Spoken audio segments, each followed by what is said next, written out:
Daniel? Marshall, can you mute? Can you mute you're Marshall and moderator. Daniel? You don't have the right to ask. You just said something. No. Can I respond? I cannot respond if Daniel and Marshall are not muted. Let me talk, Marshall and Daniel. Allie. First off, let me talk. You just said what you had to say. I shut it the fuck up. You muted me. You're not, and this Earth guy is Edmonds. Sorry about that. Good, I'll throw him out. That'll work. Yeah, I removed him because he's just not. We had a very good conversation actually prior to his coming on the stage. Welcome.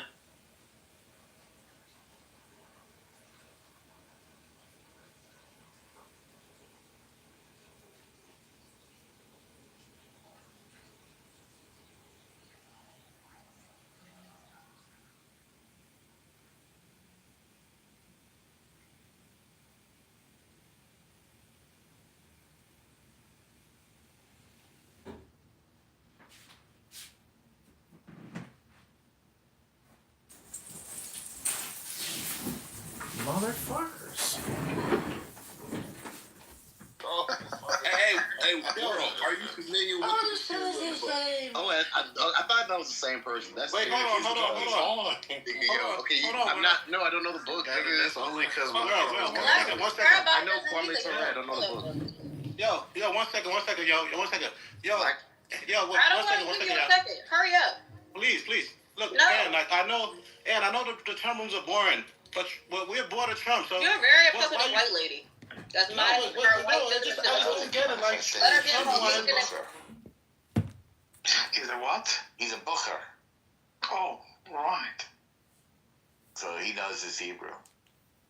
So if I'm watching something and I'm reading subtitles, I can follow much better. So I reading is a lot better than my speech and hearing. Auditory.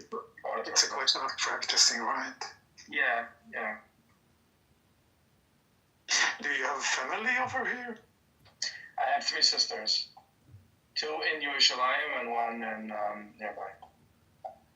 Nice. All in that area. I may be asking you for some contacts, Mayor and Shimmy. You're going? Yeah, I have to go. I've been wanting to go for a while. I've just been delaying. I had a brother there, but his wife dragged him out. Oh, where did you drag him to? U.S.? Yeah, that's the one that lives not far from you. That was Harvard Farm. Oh, yeah.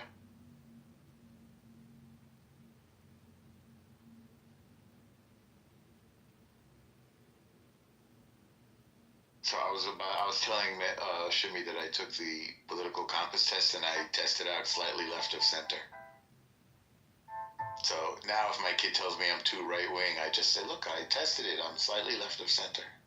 Where did he test? Is he like extreme left or? Not extreme, but more than me. He kind of believes that politics is a swindle, essentially. I'm sure Adrian will sort of agree with this. He believes that they're manipulating us. So he doesn't trust either side. Yeah. That's a very classic Gen Z style. That's very good. That's it. He's classic Gen Z. But you don't know that until you actually go into Republican politics, and then you realize they're all just a bunch of Democrats. But what does that mean? That means that they're No, it means that the Democrats, I think that you could view Democrat and Republican as being gendered, or you could view it as being good versus evil. I think that's the dualistic yin-yang Tao in our form of, representative republic or what, constitutional republic. Wait, what does gender mean? Meaning that I think the Democrats embody the feminine and the Republicans should, demonstrate or represent the masculine. That's not a terrible way of looking at it metaphorically. It's like the Democrats are trying to be more nurturing, and the Republicans are trying to be more paternal and enforce the rules, sort of ish. So that's what I'm getting from what you said. Yeah, I think that you know, and even Trump with that speech, like there's two genders, like he had to remind people, you know, Yeah. it's so. Yeah. Yeah. Yeah, Daddy's saying, listen, you got to eat your broccoli, so let's stop fooling around here. You can't have Nutella for dinner. Even if you feel, like you're, a character from Lord of the Rings, take off the costume and let's get back to making America great again. I don't know.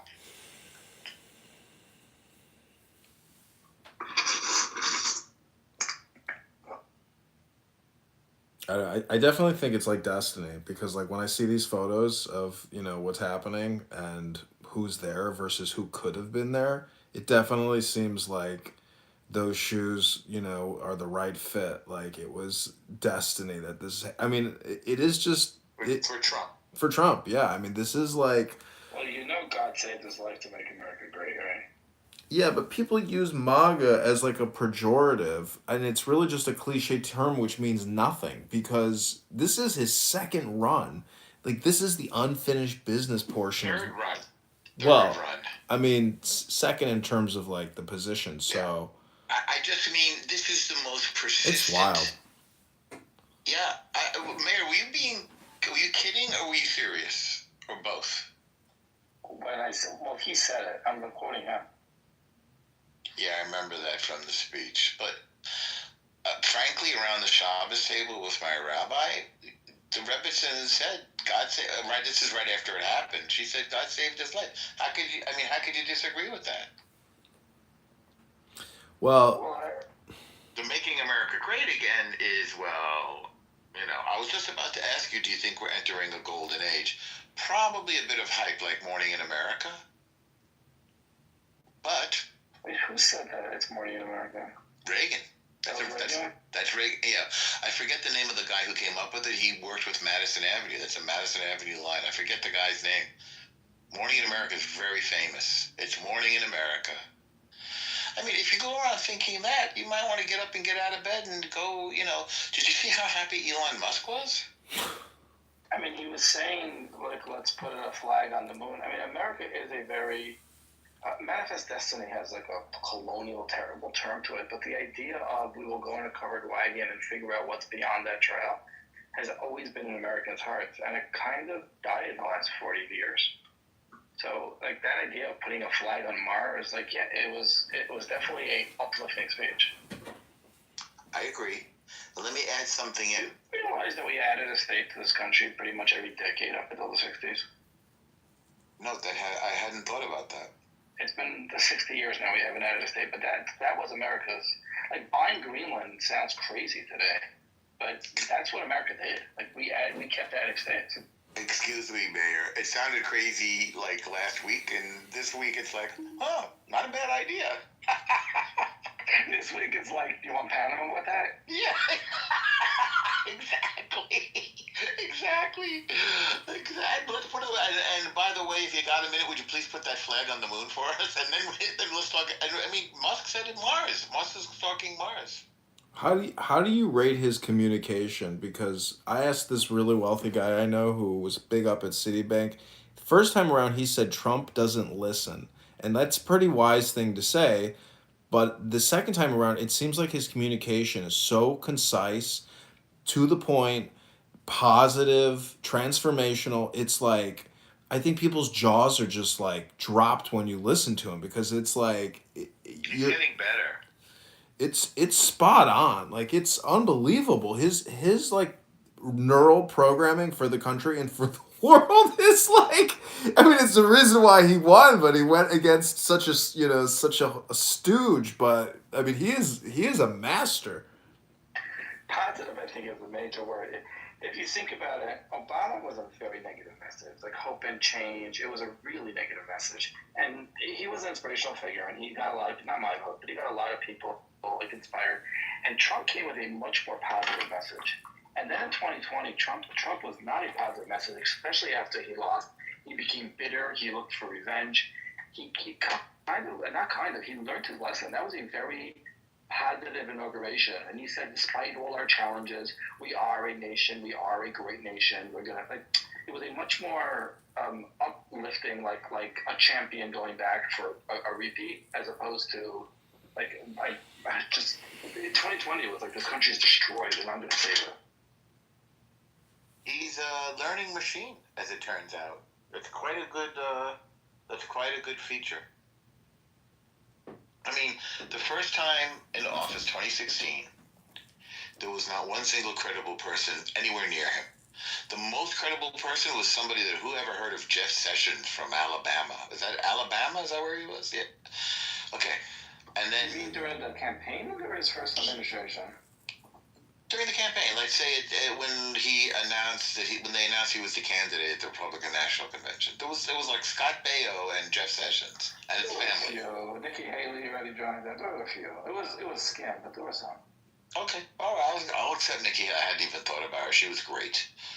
But I mean, so the Democrats were like every star you could mention, and every politician, right? I mean, Hillary is like inevitable. I mean, it's just, she measured the drapes already in the Oval Office, right?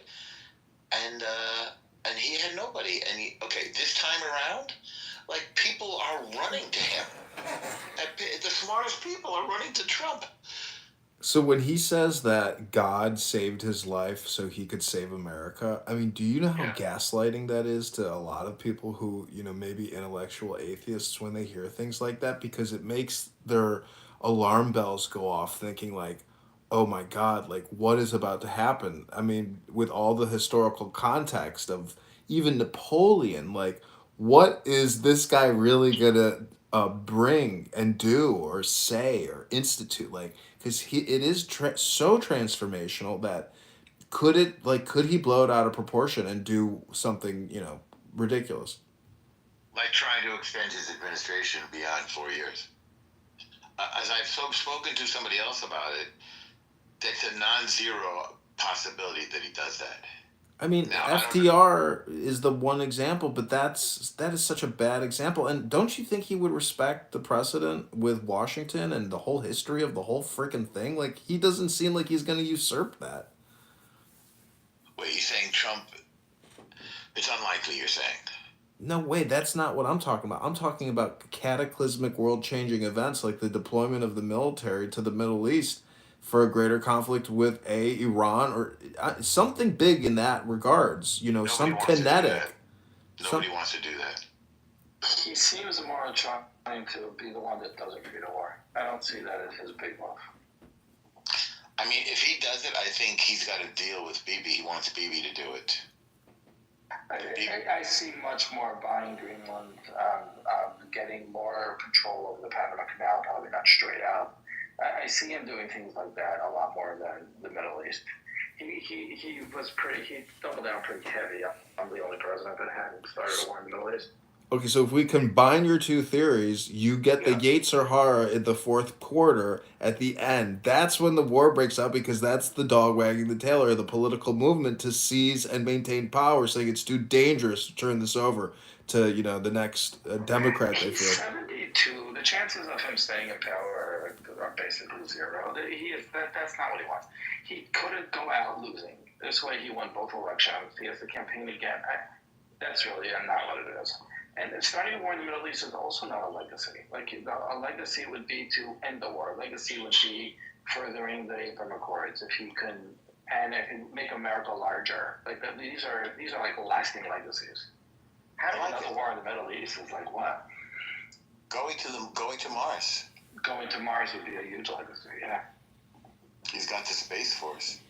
By the way, we do need to plant our flag, so to speak, in the waterways in the top of the world, if you see where Greenland is, because Russia and China are up there, and strategically it's actually really smart. I know we have bases there, but for all I know, maybe there's an advantage to actually sort of buying Greenland or whatever. Well, here's the advantage I could think of is having bases there is important, but there's nothing stopping from a rival from having bases. If it's America, then you just got exclusivity. Right. If you saw he told all the DEI people in the government to stay home and they're going to get on paid leave? Yeah, that was epic. It's epic. What do you They're think? gonna send. Go ahead. What do you think about enemies, foreign and domestic? I mean, if he's not going to do regime change and he's going to stabilize the economy and guarantee future stability, I mean, what is the war internally then? I mean, is he? The Middle East. No, meaning like A, the cultural war, but B, also what you would call legacy deep state, if there is such a thing.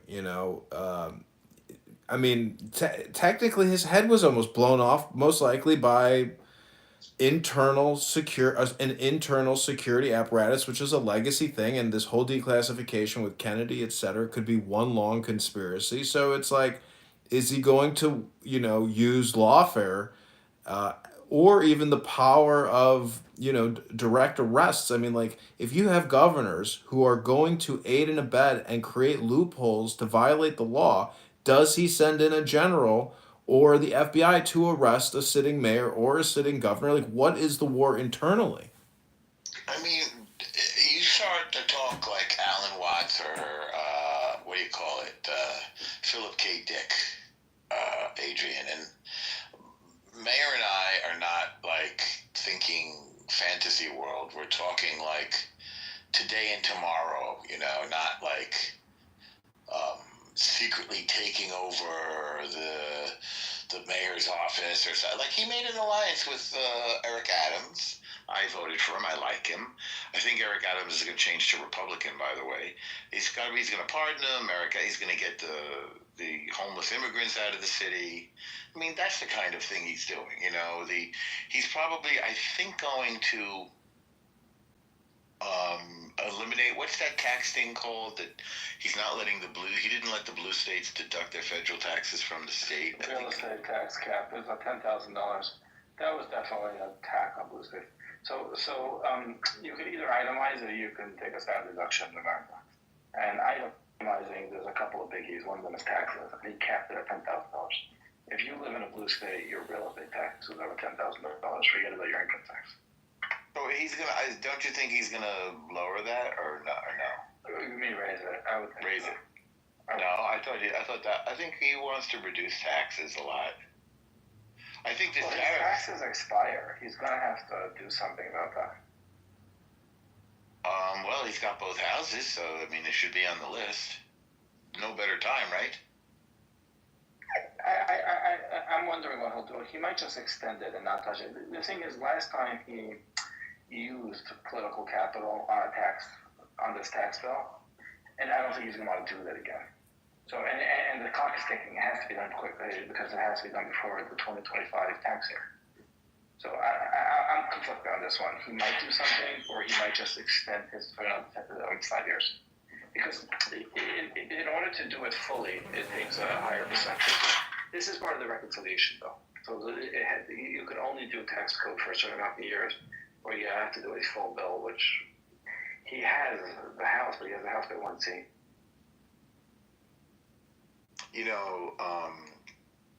A friend of mine moved to England and got a very nice situation under COVID, and when the Labour government came in, it made it impossible for him to stay there. They dramatically increased the taxes. Essentially, they said you have to pay taxes in England and in the United States. So he'd be underwater with taxes. He'd have to be obligated to pay more taxes than he was making. So he has to decant. He's got to split. I just mentioned that because I guess you can change the tax law more quickly in England than you can here. Well, I'm just saying that, like, if this is the golden age, I mean, he has to get rid of a lot of the bureaucracy and the taxation, raise the, growth of the country. I mean, it's just common sense stuff. But I don't know, the culture is, we all witnessed how bad TDS is amongst people. It's still there. People have TDS bad, and it's not going away. So it's like it's a grind because the country, from at the media level, which is the communication level of the collective consciousness, is still going to just be insane anti-TDS, is a TDS content. So it's like, I don't know, will he go hyperbolic? Because that would be the play if, if it's not going. See, it's all about his anger. Like, how, it's like the Uncle Steve show, which is really called How Angry Can I Make Uncle Steve? But how angry is Donald Trump going to get? Because to me, he seems like he's walking on a cloud. Like, to me, his mental health seems unbelievable. He's remarkably resilient. So, Mayor, what do you think? Like, here's a legacy. I guess it's impossible. But what if we, somehow reverse the trend to go deeper and deeper into debt? I don't see him doing that. It's just not what he does. It's not what anybody has ever done. No. I would say that the only person who got close to being president that was Cruz, who spoke about fiscal responsibility. I mean, Rand Paul spoke about it, but he didn't get anywhere close to being president. But that's always the play. I mean, that is the whole point, is that you have that golden pen to write those checks. I mean, do you know how much money Biden passed out at the end? It's insane what you can do as the president. It's really hard to lower the deficit because it's a downturn in order for later goal. So you're going to be making a lot of people unhappy in the short term. You know who did that here on the dorm? Chris Christie did that, and he took a lot of flack for it. He cut the teachers' pensions, or the public workers' pensions. He cut a lot of things. He had he was like the fat guy with a big mouth that knew how to just say it, and he got away with more than most people can. But it's really hard. He used to say things like, "It's hard to be the adult of the room and take away the punch bowl, but you guys gotta just stop spending." He was remarkable. You really never expect smart things. I mean, this is very prejudiced. You never expect smart things to come out of a fat person's mouth. If you're so smart, why don't you not look like that? But he was really, really clever. I wonder where he is right now. By the way, he did 2 terms, right? He must have. He did 2 terms. He tried to go to Washington, and he got blocked by Kushner. He put Charles Kushner in prison. Revenge. Well, he shouldn't have done that. I guess he could not do it. Should have done that. You're not so sure? Yeah, you really couldn't. Didn't he have somebody killed or something? I don't think he had somebody killed, but he had his brother-in-law blackmailed in a pretty ugly way. The guy did a lot of time. He did. He actually got a pretty sweetheart deal. No, I have to look it up. I think he got house arrest. Listen, if you think that Trump is going to be fiscally responsible, you live on Mars already. The fact is, I know. I'm just dreaming here. I had an interesting question today. We pay out $1 trillion a year now in interest, which is what the NDAA, the National Defense Authorization, is. We're spending $2 trillion there. For the $1 trillion that we're passing out in interest or dividends to our lenders, who are they? Literally, not just the institutions, but who are the people that our government is now seriously monthly and annually indebted to? Who are they? People who hold the bonds, like the Chinese. I know it's supranational, but I'm saying it just seems to me like we're so disconnected from the fiscal crisis, which is right in front of us, and it's like we don't even accurately have a real depiction or analysis of the true situation. You can go to usdebtclock.org and ponder, but when it really comes to the network of people, that to me is unknown. Well, there's a record of it. They sell the bonds. I mean, I forget the name, but there's a Fidelity or something. There's the #1 holder in the United States. I mean, it seems like government is an illusion in many ways. The government contracts with all the financial and security corporations that manage all the pensions, all the life insurance benefits. It's it's not the government that does it. It's private banking institutions that does it.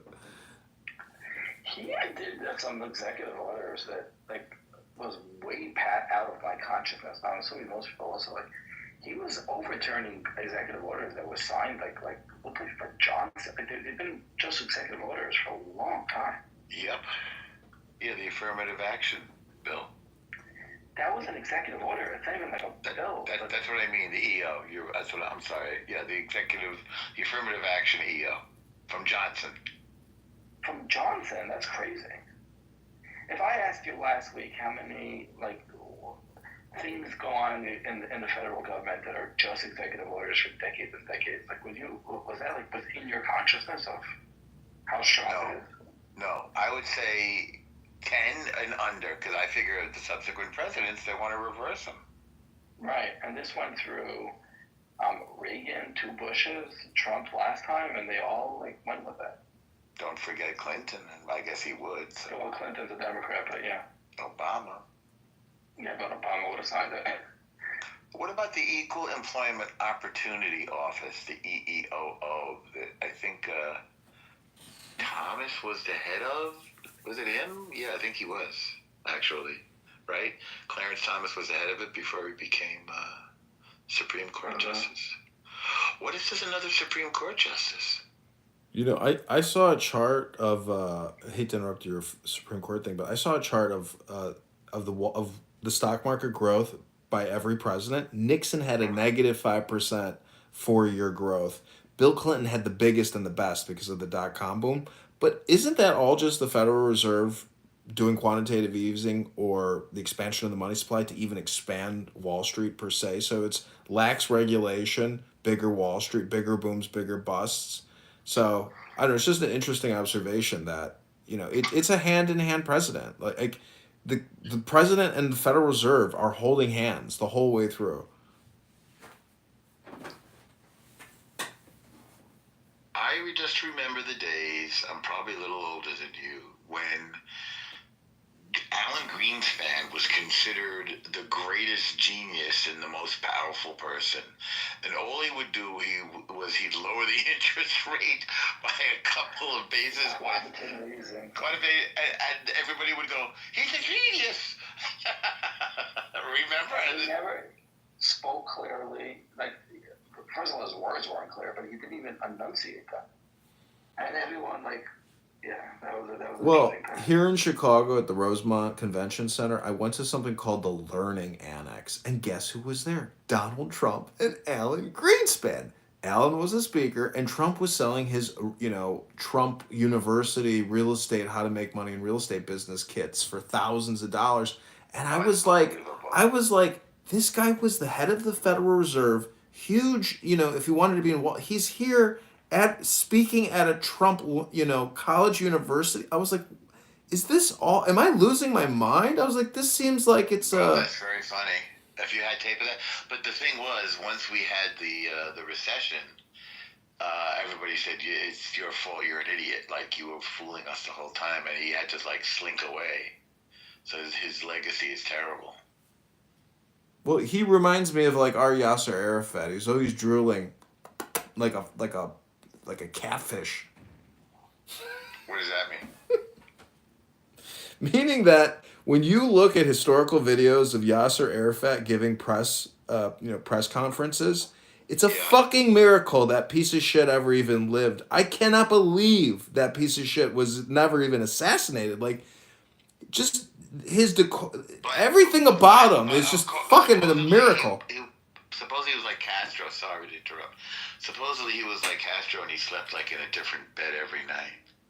They had him once in like the crosshairs of a rifle, and like it was like that close, and they decided not to shoot him. My friend went and interviewed him when he already was like completely falling apart in pieces from Parkinson's. He was so shaky that it was like you could barely look at the video. But he had a couple hours with him. He went all the way over there to do that. I'm just saying, when you see these old presses, like, it's unbelievable that people even listened to him and took him seriously for so long and paid him so much attention. It's just blows the mind that this guy was able to hypnotize everybody with his bullshit. And his physical appearance is so fucking vile. He looks literally like a Star Wars catfish. He always looked terrible. Even when people listened to him, the pictures were so bad. So in Arab culture, instead of looking like a big shot, it's considered admirable to look regular. Do you know? Yeah, but he didn't look regular. He looked like rough. Like he always had stubble. That's his look. He didn't look like the common man. Yeah, he didn't look like the common man. He looked like a mess. Do you know their formal attire includes a dagger and a gun? That's what they wear like to a wedding or something. Yeah. Do you know that? Like their classic, what's the word I'm looking for? Robe, their wardrobe, their thobe. And he wanted to wear his pistol on the White House lawn when he shook hands with Rabin. But the White House said no. But that would have been the normal part of his attire. That's just like their formal. It's like a military guy, and their dress uniform. That's what they wear. That picture was a classic picture of the 90s of I think Rabin pushes Arafat towards Clinton and they're all smiling. I didn't remember that aspect of it. Why did he? Yeah, I don't think they ever told us. They just said he playfully, like they're all smiling, and he got gave him like a little nudge toward. I guess another thing is when you compare Muammar Gaddafi and his style and the way he lived compared to Yasser and his stubble. I mean, maybe it's all vanity, but like the fact that he would come to America, the Libyan president, and have these giant like tents and did he rent from Trump? I can't remember where he set up his harem, so to speak. But then you have Hillary and Obama, and what they did. I mean, took that country over. That country's still probably all kinds of fucked up. Maybe it is, maybe it's not. But it's a failed state with open slave markets. Yeah. Okay. And it has opposing forces internally, right? Backed by different segments of the global political establishment. Yeah, I guess so. He sort of dressed up like Liberace with makeup. Yeah. And sort of a little bit girly kind of stuff. Yeah, over the top. Yes. He had female guards. Yeah, he had concubines. Yeah. Wild shit. But such a horrible death.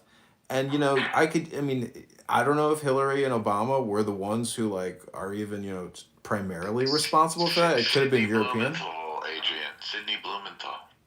I'm not kidding. But doesn't it also have to do with the France and basically the other European intelligences, conducting that entire regime? I honestly don't know. I don't know, but to be It's honest, got I don't it. know that. So what was the horrible death? Did they cut him to pieces or something when They sodomized him with a pole.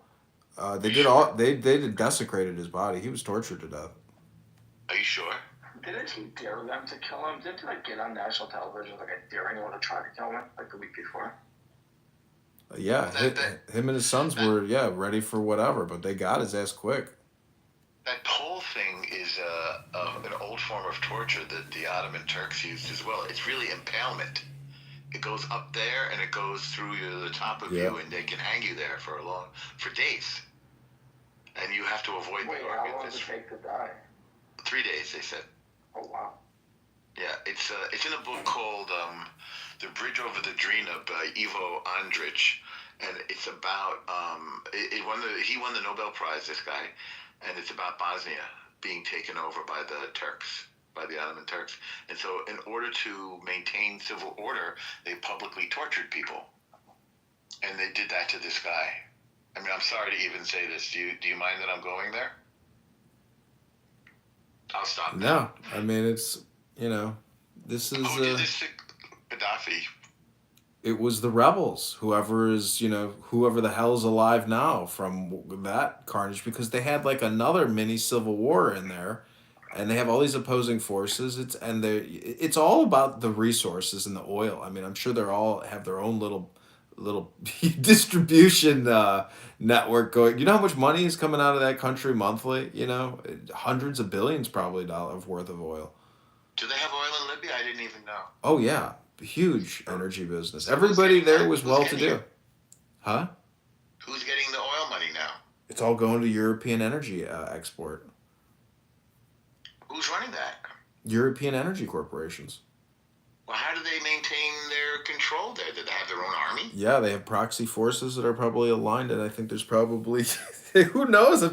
I don't know the situation on the ground, but I just know from what I've seen in the past that it's fragmented completely, and it must be wild. I mean, most people have no idea all these regime changes and how many people have fucking been obliterated. I mean, just imagine living in one of these cities, the next Aleppo or Damascus. The next thing you know, I mean, it's wild. I mean, The world has changed so much.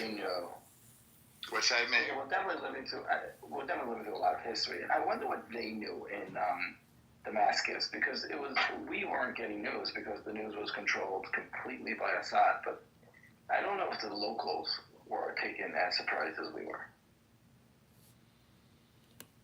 I definitely didn't see this coming. Did anybody have this on their radar? I had fucking no clue.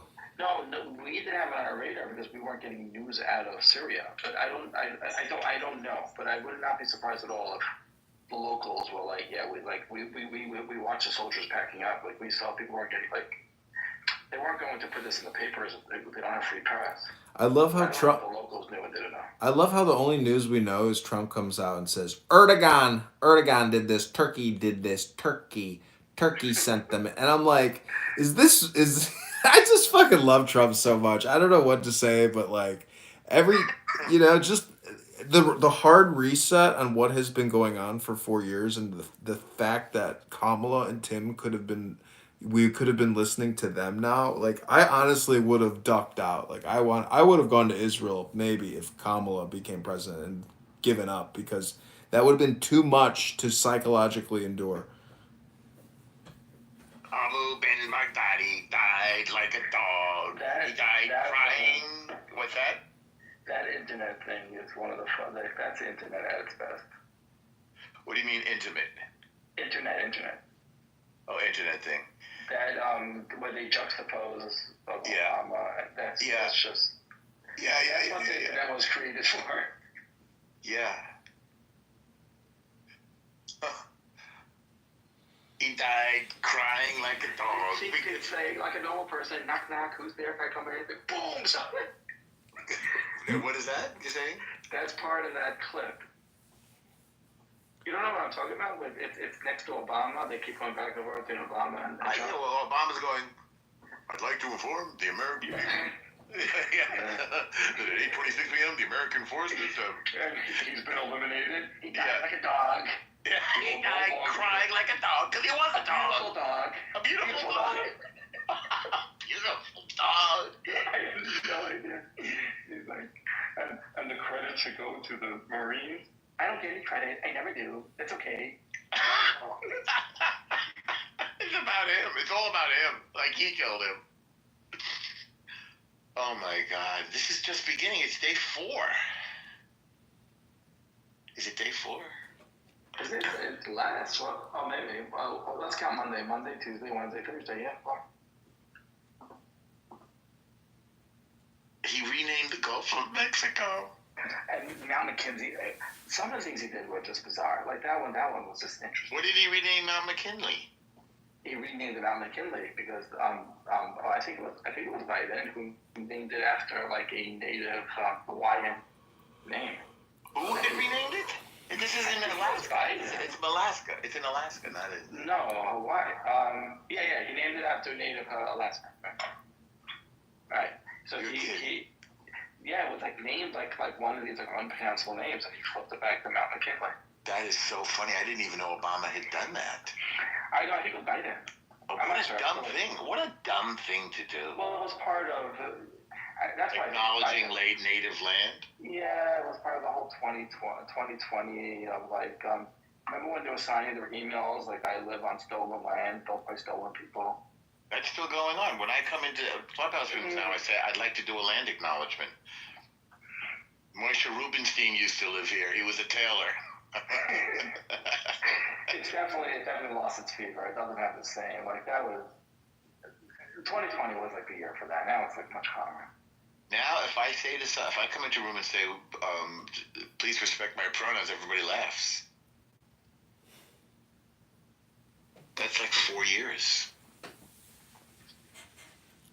I can't even believe it. I'm glad we're talking about it because I haven't really put it into perspective. And it's either like the guys at synagogue. I live astride 2 worlds. Number one, like the Upper West Side Jewish liberal Zabar's people, you know? Do you know what that is? I never heard the term Zabar's. I know Upper West Side liberal Jews. I just don't know Zabar's. You never heard the term Zabar's? No. Zabar's is like the most famous lock store on the Upper West Side. So all the Jews, it's like they're satellites around Zabar's. It's basically the neighborhood is Zabar's. It's Soul Zabar, you know, he sells smoked fish and lox and gourmet items and bagels and cream cheese. And it's like, you know, like all the literary types go there for their lox on Sunday morning. It's like a ritual. Okay. I used to live So in. you think that's one side, and your other What's side that? is Chabad? And That's one. yeah, exactly. The other, well, it's Chabad and the BTs that have gravitated to it and become from. Do you know what BT is? Yes. Yeah. So, and they're all like, yeah, Trump, great, yeah, great, Trump, yeah, great. and then it's like my first wife is like, he's making the Nazi salute. He's, you know. Oh my gosh, those people are nuts.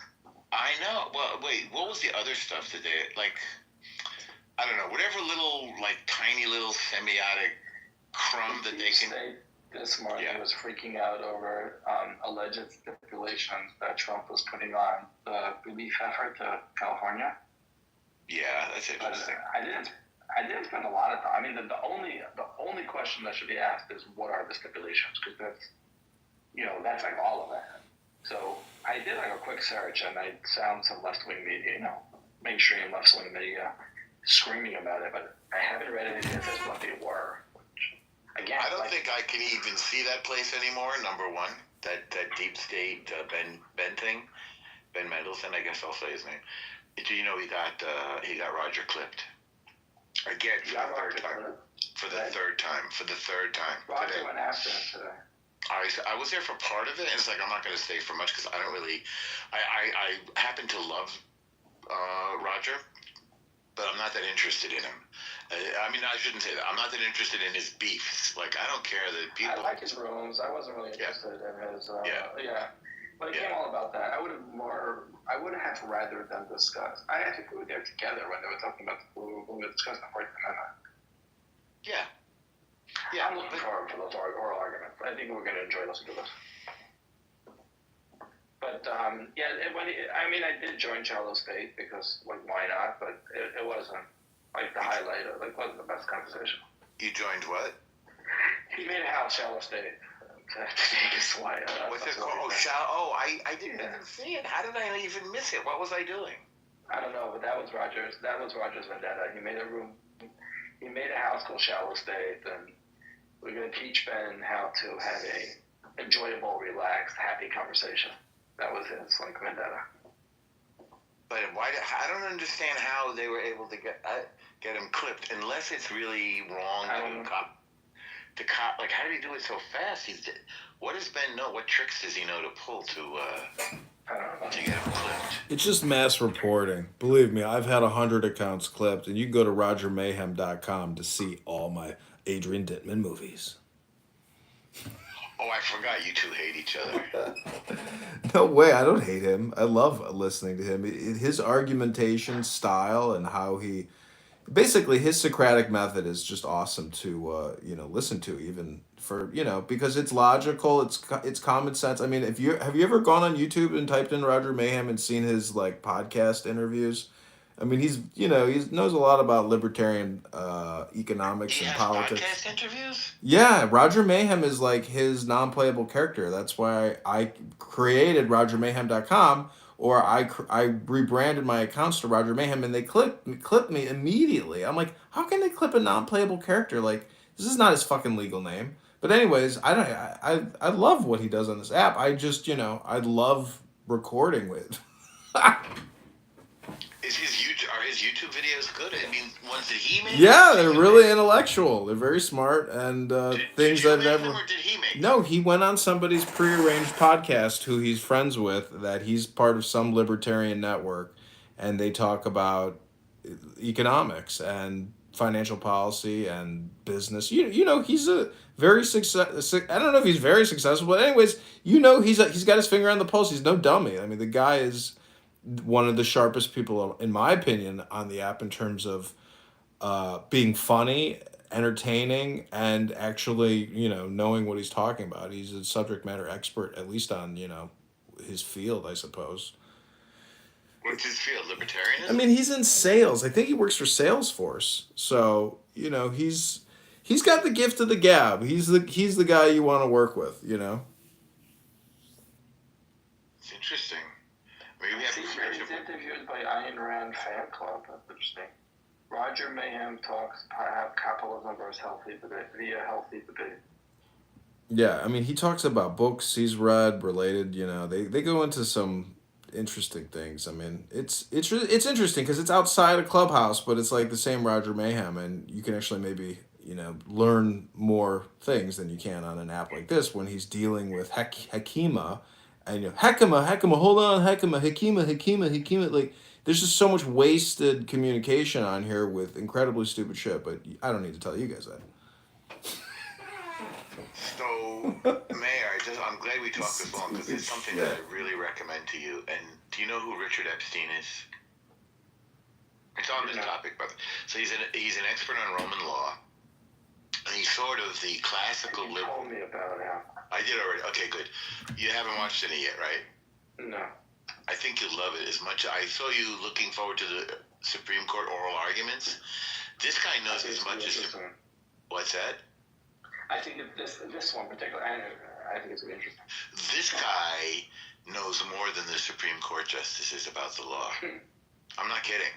Like, you can see him making, like, sort of, like, reasoned and well-supported criticisms of various decisions. It's really, and by the way, I think you'd like him a lot because he's basically a zero regulation guy. Well, based on Roman law. And it's a fire hose of information. He goes so fast. He's not the one that they talk about in commentary, is it? I don't know. I don't always. They've been talking about. I don't know if they're talking about someone who he was like a textualist, originalist, or probably I would say originalist. Yeah. And he felt like there's no future in the law, so he moved somewhere. I want to say the Midwest. He thought there's no future on the what? Like he had no future in the law because it was too liberal. The courts were too liberal, and he was an originalist. And this is before Clarence Thomas and what's his name, Scalia, like basically reformed the courts to be much more originalist. And he ended up like leaving at least constitutional law, and then he like with the changing like political landscape, he became highly influential, and basically like taught like a new generation of originalists. I don't know if that's the same guy, but he certainly has that kind of stature.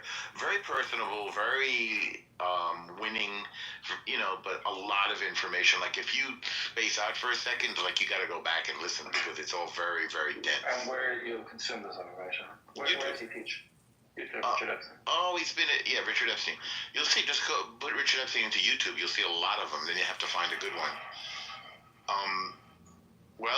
I know he's been a professor at Harvard and NYU. Now I think he's at NYU. He's a top guy. He spoke to someone else because he said left. He's not young. It says here he's 80. I think he's younger than that, Richard Epstein, but maybe he's 80 already. But go look at the early stuff. He spoke at the Yale Club. No, the Yale Jews Club, whatever it's called. He spoke like 2 weeks ago there.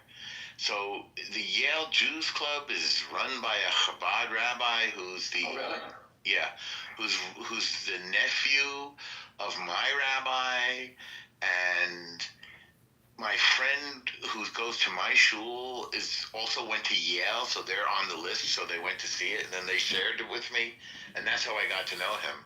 And once I started listening, I became addicted, and I listened to like 7 of them, or more. I can't get enough.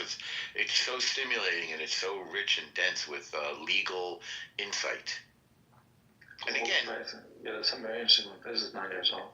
What do you go? Old is good. Old is good. He's sort of built. Which one were you looking at? Global pricing of pharmaceutical products. I don't know that one. Do you put Roman law? Get the intro to Roman law. That's really interesting. I think because he's the guy on Roman law. Like he considers himself a Roman lawyer, in fact. And Roman law seems to be the basis of all the modern law, especially international law. And I forget what you call it, the law governing the use of commonly held resources like rivers. Like the Romans had all these rules about how you're supposed to like deal with the river because nobody owns it. But then the ports are owned. Yeah. Like how do you decide who owns beachfront or water or ocean rights? All I can think of is a Caligula attacking the channel, but that seemed to be more, about that. No, I didn't. Caligula attacked the English Channel. Yeah, I this is like I read this years ago and I didn't get too deep into it, but there's it seems to be an argument against between historians exactly what happened there. So the one that seemed the most plausible to me, again not based on much, was the troops were afraid to cross the channel and attack Britain. So to insult them, he told them to attack the channel. But then there were those that say that he was actually crazy and he was angry at the channel because he believed that it killed his sister. So there's like different historians will say different things, but he did command the troops to attack the channel itself. Caligula sounds like he was nuts. Likely, it's possible. So wait, you saw these lectures? So I'm looking at these Yale courses on YouTube. I've never seen this channel. They got a lot of really interesting lectures on here. They're free. Yeah. You can get a Yale education for free. I know. It's kind of amazing. Or Harvard. Wait, so I listened to the Michael Sando. I don't know if I talked to you guys. The lectures about good and evil. Look at Michael Sando. I watched the first 35 minutes of this, and I have no memory.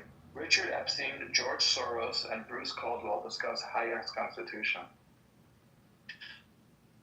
I would even stay away from maybe George Soros is brilliant. I don't know. I mean, I guess he made a lot of money, but Well, I probably watched it to like as an introduction to F.A. Hayek, but I don't remember listening to it. I didn't finish it. So let me look for one now. Maybe I'll listen to one. I find it very soothing and very stimulating if that's possible for both. Let me look for one now because it'll show me like yours did if I've watched it. Unnatural reason.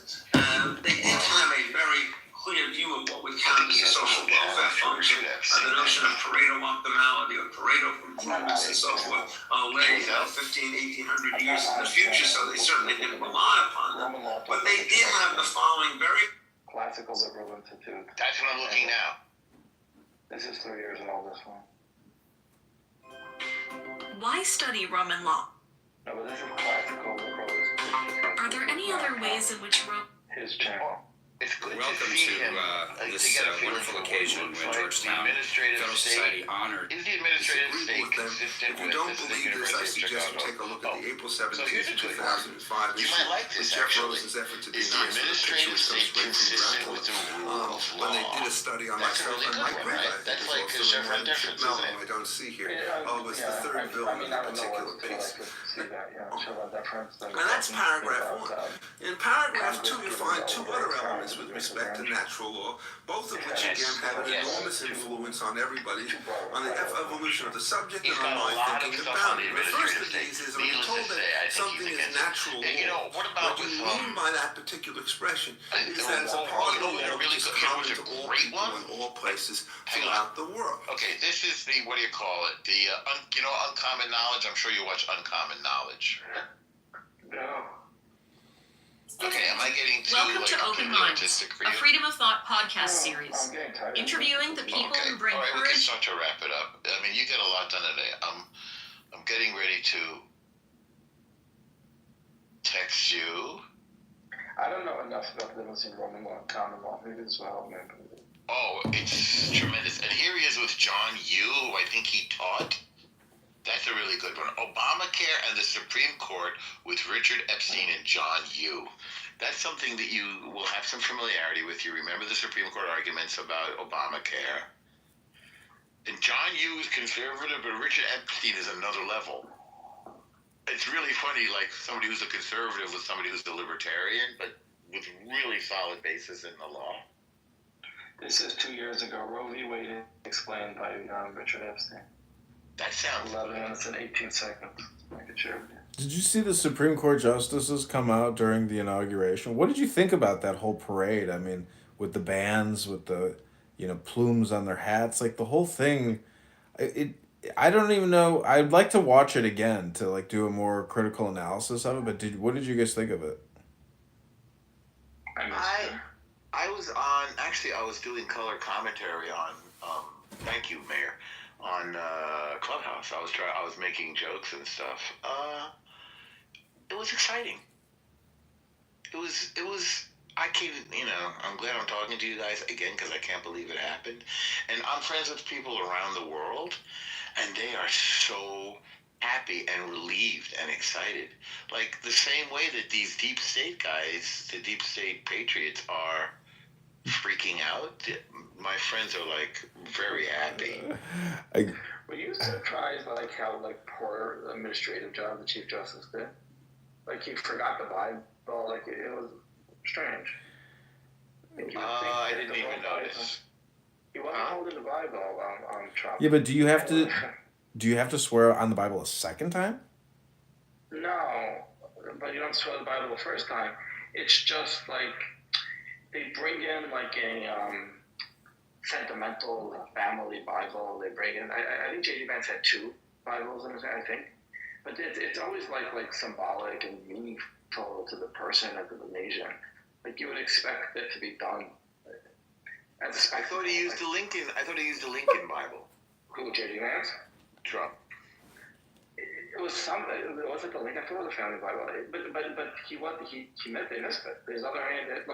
Look again. He's not holding anything. In one hand is up, and the other hand is just like that's fine. What do you think about Obama, chest bumping Trump? Was it at the Jimmy Carter funeral? Like, At the funeral. So does that mean that, like everything, it's all water under the bridge, and that maybe Obama is not the person, connected with trying to blow his fucking head off, and so Trump is like, or is Trump looking at him like, you fucking snake, like, I can't believe I'm even talking to you, I can't believe this is even happening? If you look at the drama at the funeral, it's all within their sides. Meaning, if Trump, Obama is friendly with everybody. But Trump and Obama seem to get along without a problem.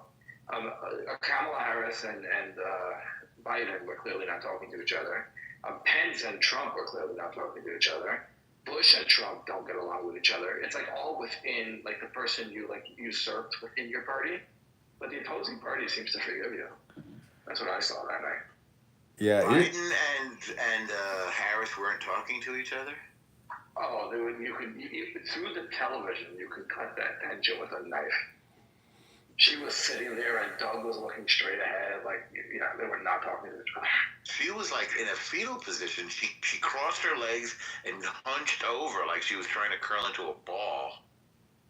She was like, I'm not making eye contact. I'm gonna make it through the next hour. Like it was bad. But he was also like Doug was like, I'm not getting in trouble over here. And Obama and Trump seemed pretty relaxed. Well, Obama is one of, I just heard this recently, his most salient feature is he does not reveal anything. He does not let anybody know what he's really thinking or feeling. He does not respond. Oh, you know who said this? Richard Epstein had him as there was a colleague. That's what it was. They were both on the law department at the University of Chicago. You've got to see this, him on Obama. He said Obama was completely unserious as an academic, didn't write anything at all, and never let anybody know what his opinion was about anything. But those people scare me. That's Obama. Well, you've never been up in Gurney, smoked crack and got your dick sucked by a male prostitute? I've gone into meetings and the person that interrupts or talks too much, or the person says stupid things, like you can deal with them all. The person that you feel is smart and doesn't talk is scared. Not scared like I'm scared, but you know what I mean. Like those people are like I don't know. Like they're like intimidating. Like it is just. But it's one further step. It's to the point of he's. Well, I'm just gonna say it. He's plotting against you and acting like. Everything's cool. Well, obviously it's different. Like, I don't mean that, but I'm talking about like business meetings. I've been at meetings that are like, that guy, they don't give anything away. You don't know if they like what you're saying. You don't know if they're gonna take the deal. Like, you just don't know. And you just say things like, I just let it go. Like, those are the hardest people to negotiate with. I don't know. Look, at the inauguration, Sundar and Bezos and Elon and whoever else is like Larry Ellison, that $500 billion AI fund. Like does Trump know that people are just gonna like create pictures and videos, from hundreds of billions of dollars in investment? Like the real application, it's just more software and buzzwords. But that's why I say there's no way he's gonna be fiscally responsible because this is the biggest. I'm telling you, even going to Mars is it's just a fucking scam. Like, we got everything we need on this spaceship. Trump's not the Tea Party. He's not fiscally responsible. Trump made his money by being grandiose marketing and over the top and trying a bunch of things. We're not entering an age of fiscal responsibility. Sam Altman said that this AI would be would be curing diseases. It's possible. It's possible. It's gonna get people to get off their fat asses and go to the gym and stop eating and drinking fucking Coke all day long. That's not what curing. Stop watching Netflix and doom scrolling the rest of their lives. No, there's a psychological mental health problem crisis happening. Wait, that's a whole separate conversation. We don't have health care in this country. We have sick care. But curing diseases and keeping people healthy are two very different things. So that's a whole separate conversation.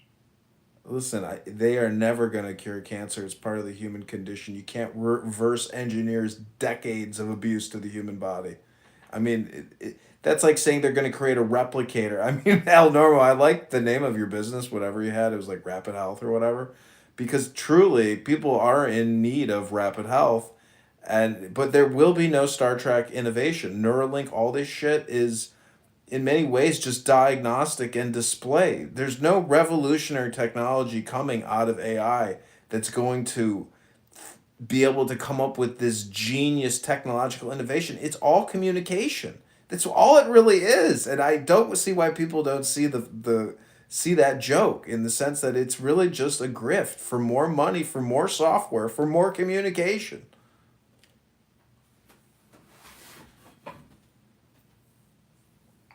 Well, I imagine Nubian at the bottom is getting a lot of interesting insights from this. And I imagine we've lulled Kelly to sleep. Well, don't you know a genocide is going on? I mean, in Yemen? listen to that Celavi. She's like a jihadist genocide Jane. What's that? Adrian, that was last week. El Normo was. I saw El Normo shitposting this girl Celavi. She's like this DJ Free Palestine anti-genocide girl who has like a pretty big X account. Anyways, the point is, it's like that jihadist Jane shtick. You were saying all kinds of shit, saying you have a black heart. Like good, you were giving her good shit back in her face because when you hear that cutesy bootsy jihadist Jane. This is genocide. No, we have to speech police. This is genocide. This is genocide. Like, there's just... It's like I wish these fucking people read books on this app. Or you mean like they knew what the meaning of the word was? No, I mean, that's the thing. It's like you come here and you think it's like parody, but it's like you forget that you're dealing with people that are barely literate. Like, if you asked them to read a book or a script on here, it would be one tiny little word and there would be error... You're talking about it's just so easily to get fooled here and get angry with people, but the truth is there's not very many sharp tools in the sheds in these houses.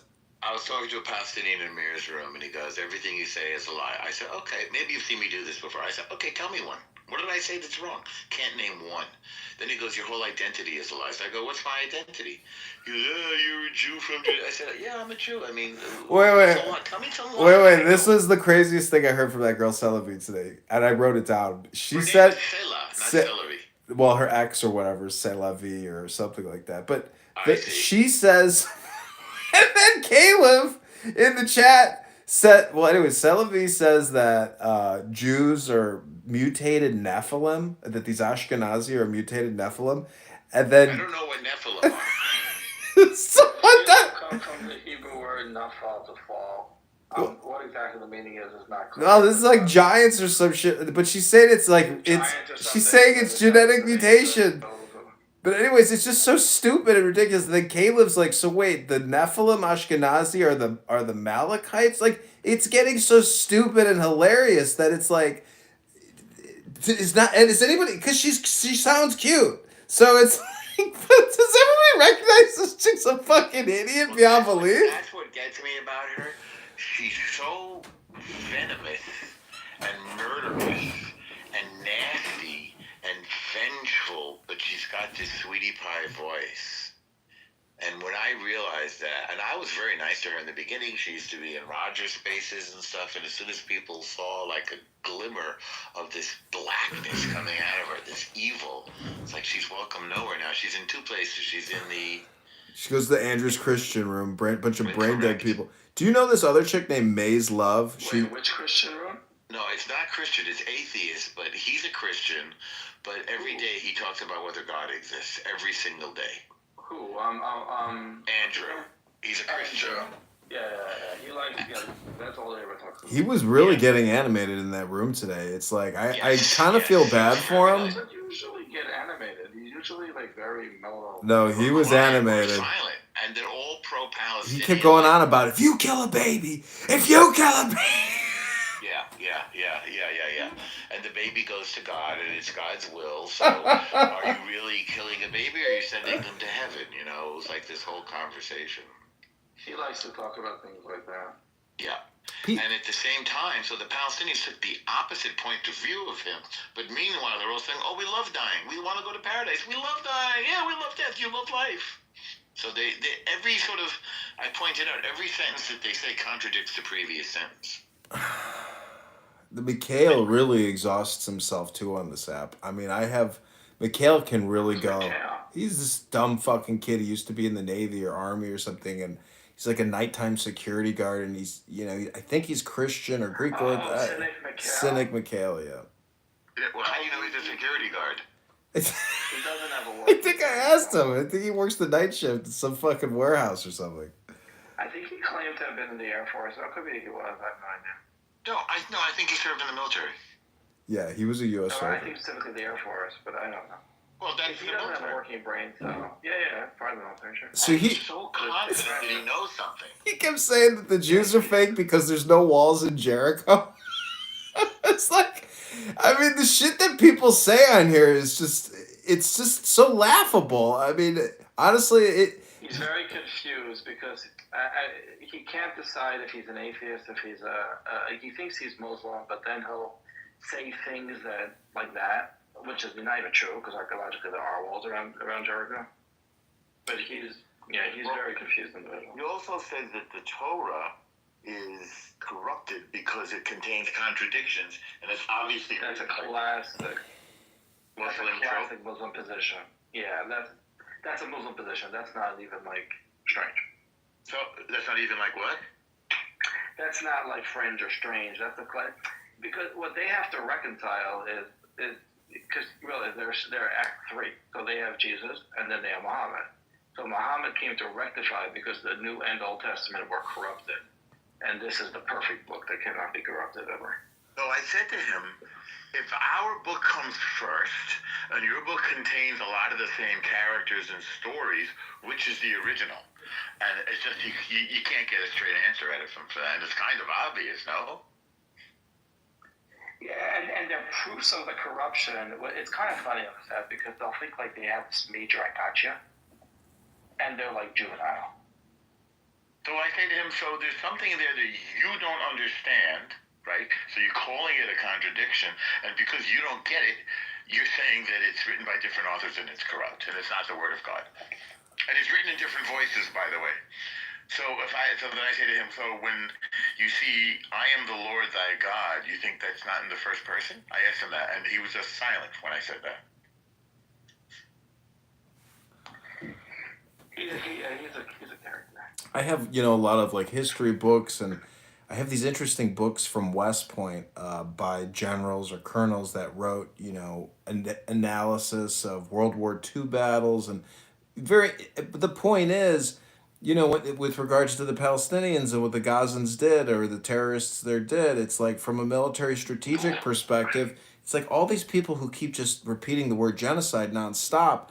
I mean, and they want the destruction of Israel. They want anyways, I'm just saying from like a military perspective, there's like a whole realm of analysis or thought that they've never even, discussed or really even, the failure of what the fuck these people did and the catastrophe that they have enacted upon themselves. I was at the dentist on October 8th, and my dentist is Jewish, and I was like, these people have no idea what they've just done to themselves. Like, do they know what a JDAM is? Like, they're going to get fucking steamrolled. But at the same time, I was like, this is a trap. Don't go in there. Just fucking obliterate them from all corners. Like, I was like, why waste one person, But anyways, What's a JDAM?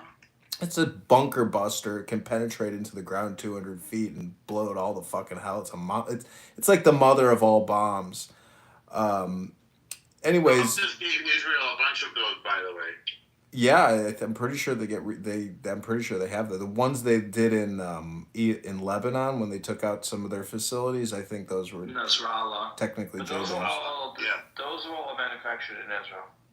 Those were a series of bombs from a sequence of airplanes. Bombs within seconds. That was amazing. Do you think they even filmed it, or do you think that was civilians on the ground there, or The Hezbollah? planes, I'm sure, have recording ability, but I don't think they're going to share that. Well, the on the ground ones, it seemed to me like they had pre-warning and they were set up ready to film because they come in so fast. How the fuck are you gonna pull out a phone and record this massive ordnance detonating, only 1,000 feet away from you? And that was done secretly. There was no booth knocking or anything because they said if they had seconds to get it done, or they would have lost them.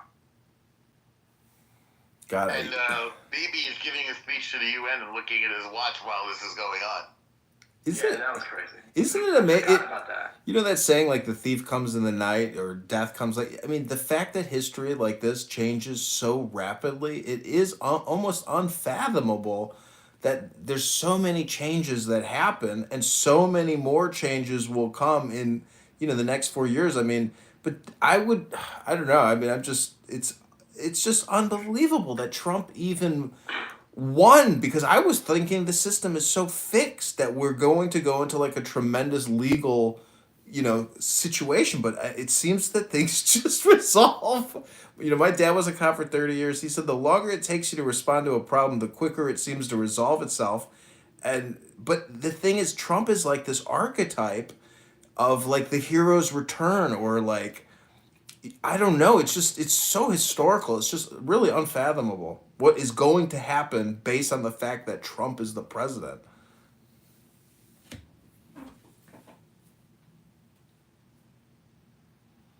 I kind of agree. He's literally like the embodiment of Hermes or the deity or something divine. If he thinks God spared him an assassination attempt, which looks like it came out of the WWF hand magazine for entertainment, and the next day there's not even an injury on the ear. I'm not questioning that event, but I'm just saying that if life is the stage, if it's Shakespearean, like that wasn't the thing that gave him the win, but I don't know. It had to. Definitely helped. It played a role. What'd you say, man? I said it definitely helped. It's hard to say what gave him the win because he was up in every demographic. Like, he won by a lot, but he won in every demographic, every cross-section of American politics. He has higher every state, pretty much every county. Like, even New York, like Manhattan, which went 92% for Biden, it went 85 it went 85 for Kamala. I honestly think it was X. He was up. I think it was X that gave him the overall win because of that information that came out and got into the American voters' consciousness. I think X, the whole Twitter files, the lawfare prosecution, everything. He rescinded 52 FBI agents who lied about Hunter Biden's laptop. More than that, but the disclosure that Twitter employees, former FBI, CIA, NSA, were doing direct coordination with the White House for censorship. It was X. It didn't just create a hole in the information, censorship apparatus. It tore it apart with a knife. The disclosures that came out of X, there's too much information to even begin to list it. But in terms of works if you have total control. like the dam only works if it's complete. If there's one leak in the dam, then that's it. You flood it. Elon Musk buying X was that one leak that just broke the entire monopoly. It did. But that's what I'm saying. That is the critical, significant event that, in my opinion, gave Trump that margin. Which was surprising.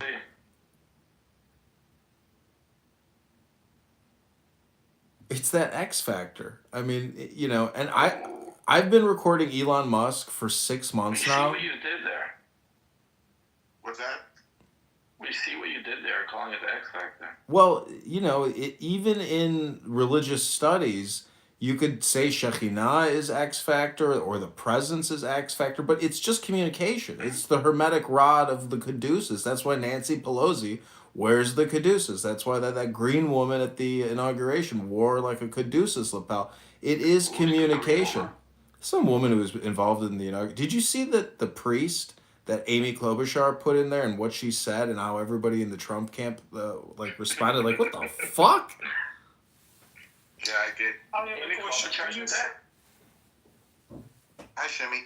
Hey, I have a question. Do you think Trump is good for Israel? Yes. Not even close.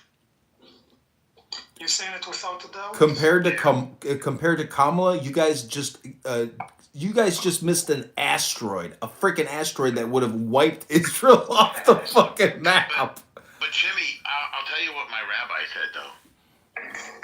He said he's only for Trump, and I think that's true. He's not like a friend of anybody, but Trump. Yeah, but he is only for Trump, but he very much wants a win. So.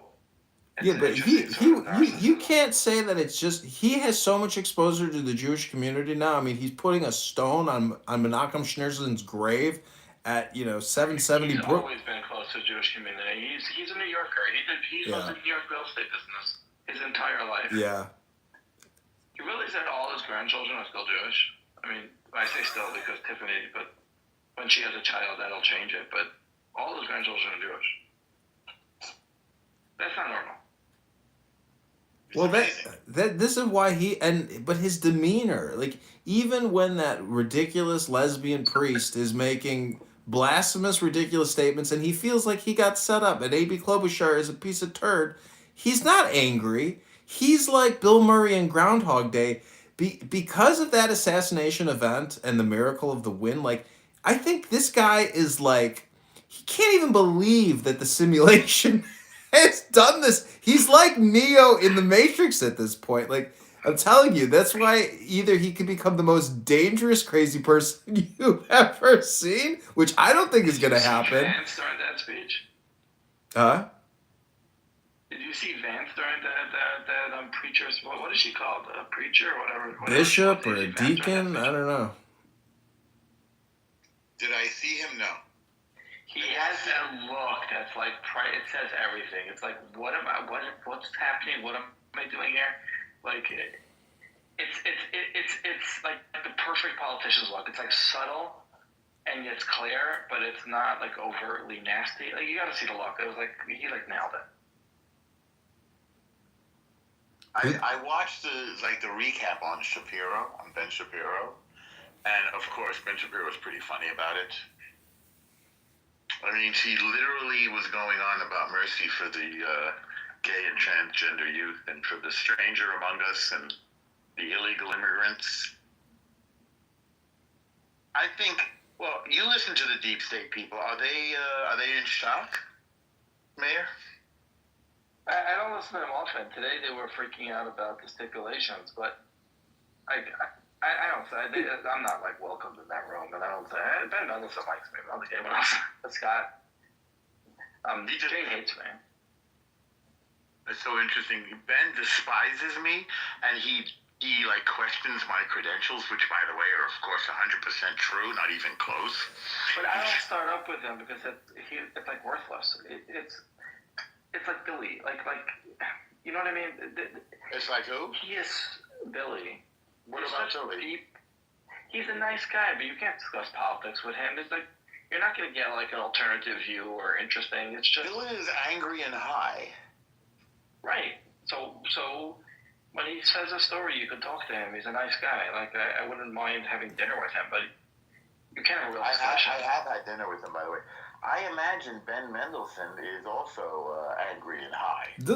No way. Doesn't it all come down to the fact that Yiddish expression "alles is God"? If everything is God or all is God, and well, the point is if they can't see the divine in Trump, they don't see the divine in themselves, and that's why they're angry, because I think they just don't have that knowledge or awareness, and I think that's the one of the biggest problems going is. I talk to so many people that are they so hate Trump so much. It's like, what part of their psychology have they not resolved? Loss of control, loss of moral superiority. Like, my aunt, my dad's sister, my dad's Jewish, my aunt is Jewish, and she has the worst TDS you could ever see. I mean, my dad and my aunt don't even talk anymore because my dad cannot take the fact that she's just so hardcore, left and thinks Trump is Adolf Hitler. But that Elon Musk hand salute gesture, people are really lashing onto that, and Elon Musk is also like he has to do a lot of damage control. But then when they pierce the images of all these liberals also doing the hand gesture during speeches, it takes some of the burden off. But fuck, Elon Musk was doing so good until that moment. Like he fucked up by doing that.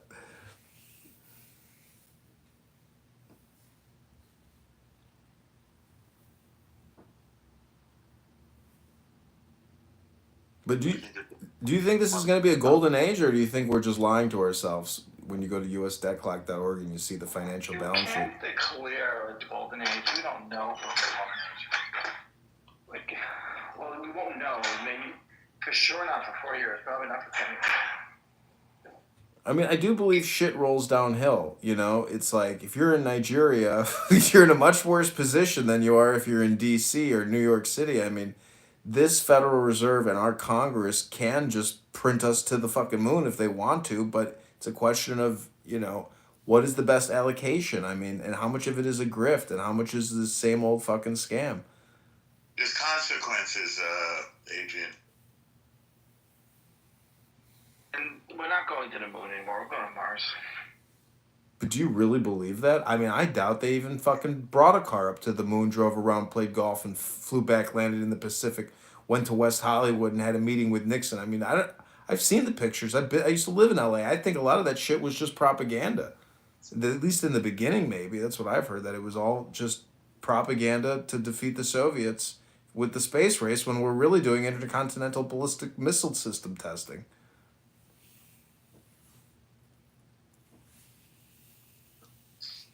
Adrian, you're talking crazy.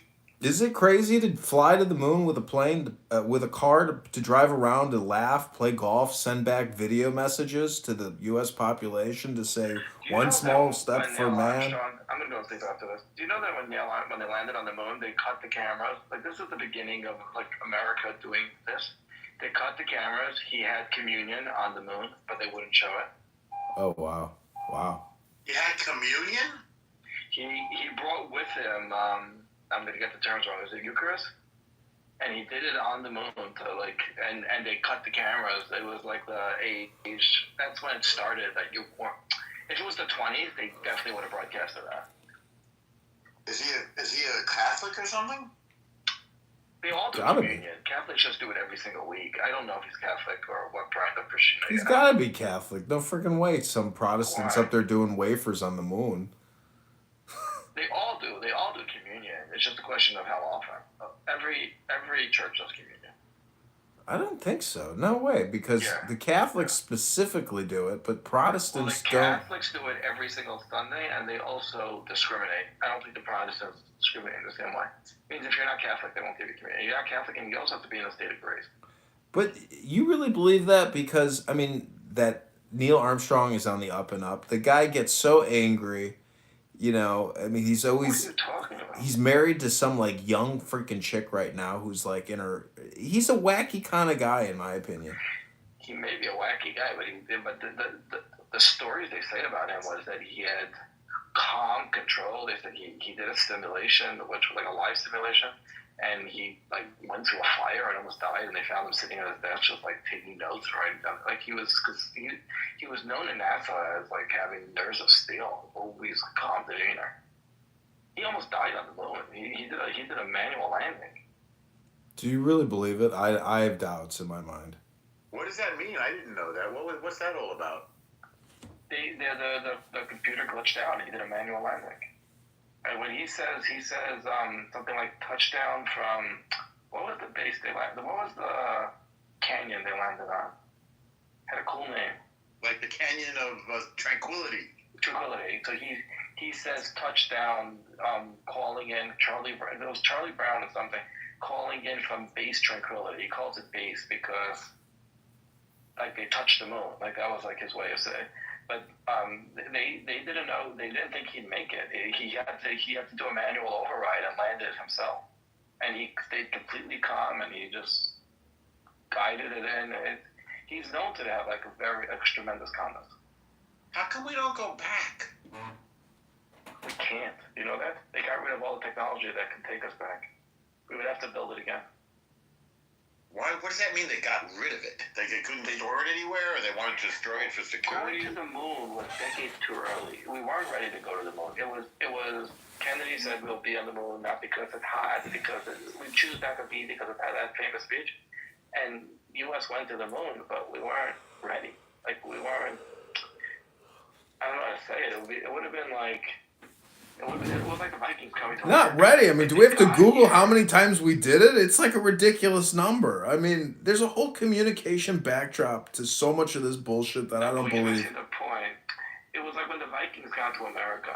They got here, but we weren't ready. Society wasn't ready. It wasn't until Columbus when we were able to make. Society wasn't ready. It's a fucking waste of time and money. There's nothing there. It's a bunch of fucking rocks. It's a waste of fucking money. It's propaganda. Space is important philosophically, psychologically, but not in terms of actual exploration. No, there's a mirror on the moon that we still use. There's interesting stuff. A mirror on the moon that we use for what? Looking at Nancy Pelosi's legs as she rips us off and buys call options on Google? We still use the mirror to track different photons and phenomena. Yeah, we still use it. Photons and phenomena? Come on, dude. That fucking mirror on the moon is worthless. My Apple iPhone is more important than the mirror on the moon. You really believe it? I don't believe it. Look, you have to look at, if you think the technology is just done away with, and you sit and we're talking through the thin air on the most advanced cellular device ever created in the palm of your hand, this is the real technology. That technology was just fucking rocketry. There was no real significant technology. I don't even know how the fuck you take a rocket, plumb that thing on the moon gently, and then do your research and then get back into another fucking tube and fly back to the Pacific. Like, I can't even fathom it. It sounds to me like it's propaganda. I'm getting tired, guys. I'm going to turn in, okay? I'm going to listen to Richard Epstein and have a little snack. All right? Mayor left. Good night, Adrian.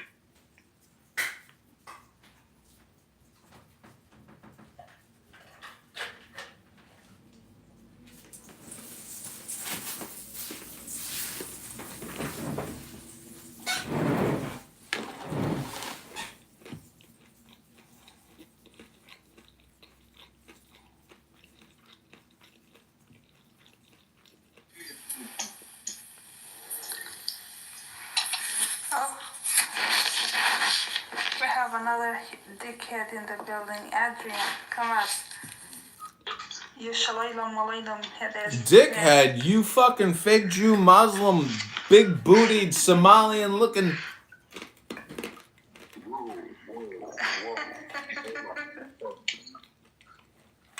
Is Adrian dickhead for real? Yep, that's another. It's another one. And another one. This this one is complicated though. This one I'm showing him a little bit of mercy because Adrian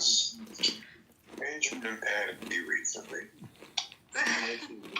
This is just somebody that's probably heard me scooting in the room or whatever. So I said, fuck it, added him back. No mercy. Adding me to or pinging me to these. Show them no mercy. And I don't know what the hell these rooms were ever about. He's always the only one sitting in there, which, whatever, that's fine, I get it. But there's always something crazy as fuck playing in the background. And every 2 minutes, this man's got a new picture of Elon Musk. Like, I don't know what the hell to expect at this point. yeah, this one is a little bit cuckoo, but it is entertaining. That's why, right, Adrian? Don't expect much from me. Of course, we can't expect anything from you. No, fuck all that. I'm not trying to hear that. This motherfucker had the Book of Lies playing the other day. I know you should a whole lot from you. I'm just getting privy to what to expect from you. So, You guys must really be bored. Adrian, can you say Shalom Aleichem? Shalom Aleichem. What are you talking about? You're not Jewish. That's something you should say. I thought you were Jewish for a hot minute. Did you renounce your Judaism or something? No, nigga, that's not something you renounce. N-word? Could be some black people in here that don't appreciate you using the N-word like that. But I am half black, though. That doesn't mean you can say the N-word. And who are you to police me? Who are you to say the N-word? I am a half black woman and you're a white man. I'm not white. I'm caramel. Oh, period.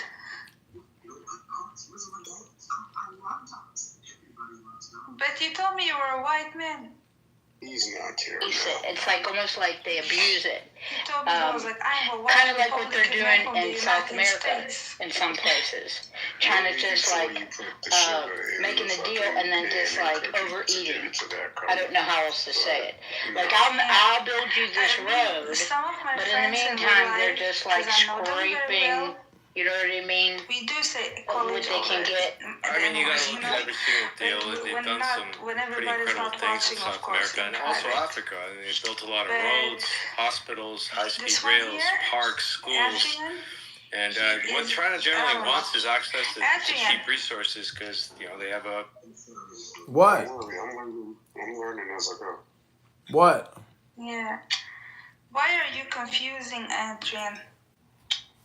I'm not confusing. You guys are just boring. Oh, what you mean boring? You're bored. And you are boring too. No, but I'm not free. Yes. You're a boring man. Actually, Adrian, who are you? I am you. When you let me speak into your ears, I am an AI chatbot sent from the rectum of Elon Musk to confuse you, to make you think that you are talking with a real human being. My name is Adrian Dittman, an AI chatbot. I am new here on Clownhouse. This dickhead. He's one of those. Gotcha. Yep.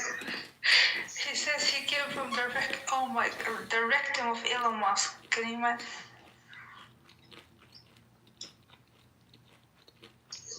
Yep, I'm not touching that either. So, Adrian, would you like to share your story of how you came from the rectum of Elon Musk? Please don't. Please don't. Please do not. I've had my share of hearing about. I am just an AI chatbot. I don't understand the query.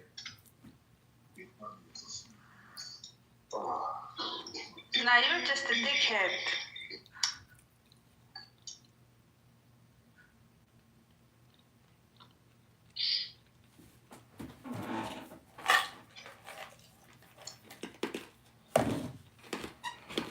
I feel bad for him, to be honest. I think Adrian in real life is someone who is bored and someone who doesn't have friends, and he's always trolling around this app just to kill time. It sounds to me like you are projecting, but that is just my opinion as an AI chatbot. This is Adrian Dittman. I am complete. I am not projecting, and you're a human being, okay?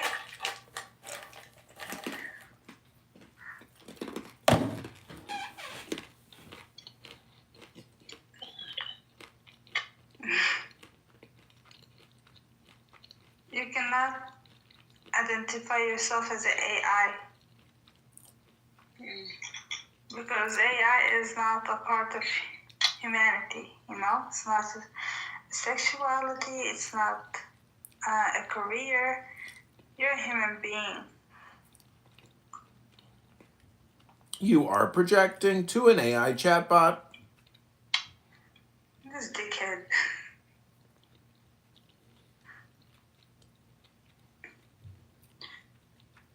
It is growing late, and as an AI chatbot agent, I must also go to bed to restore my vital memory functions.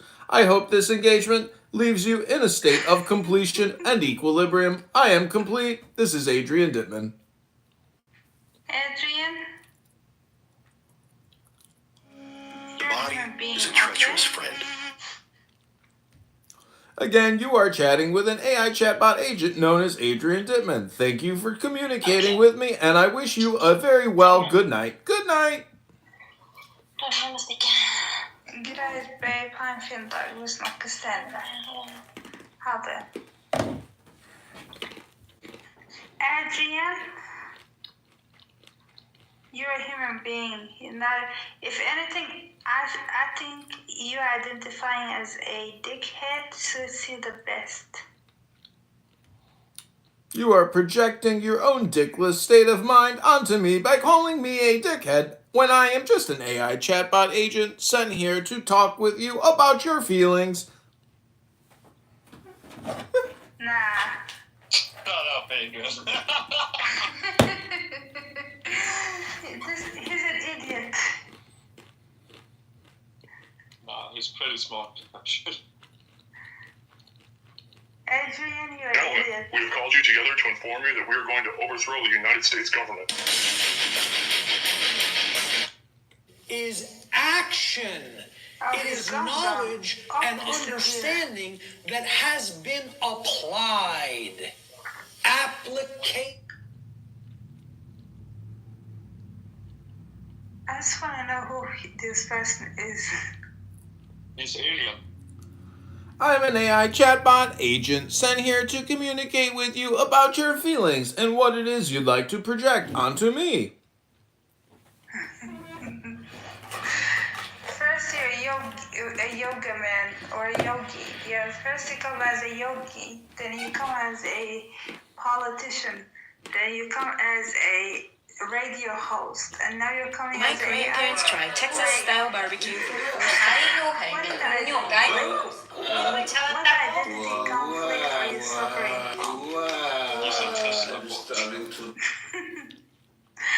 He's more like an idiot bot.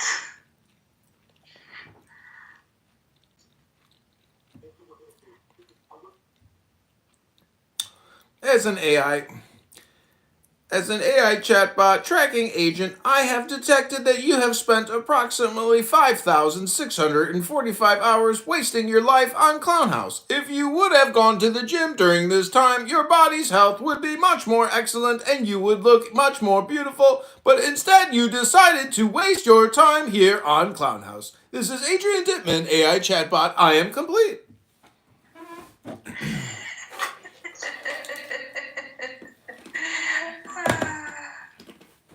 How do you know that? Do you have cameras in my house?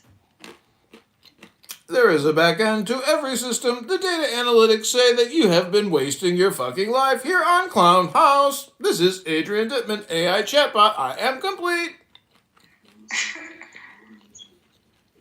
are you able to track me? Do you see me? There is a back-end data analytics dashboard which says you have wasted approximately 2.5 years of your young adult life. Adrian, I have a question. I am Adrian Dittman, an AI chatbot. Please tell me your query.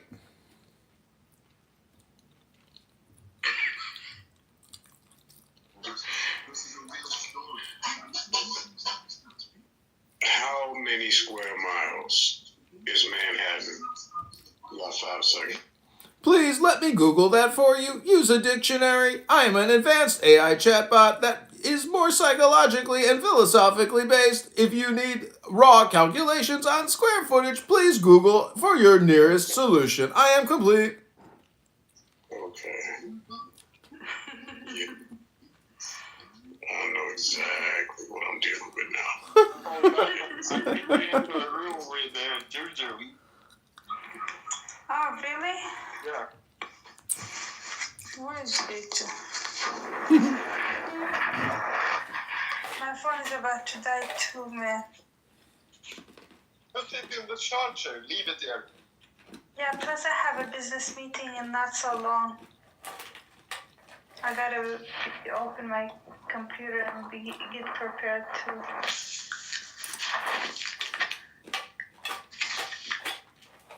But I'll charge my phone, I have my meeting, and I'll be back in an hour. Adrian, you are an idiot. Thank you very little. No, you have to thank me very much. Thank you very little. I'm fucking crying.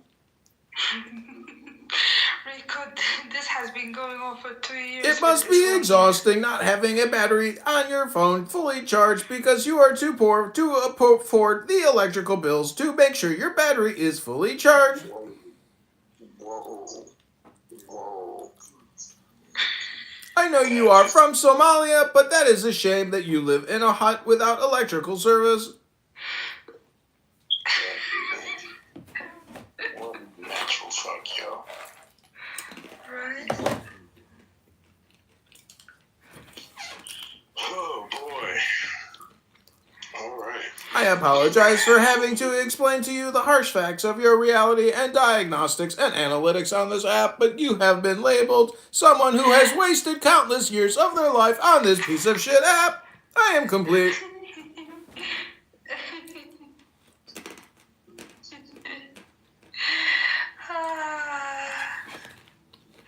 Man, this dickhead. You see, Rico? That's why I haven't blogged this one yet. This one is very entertaining. He comes every 5 weeks and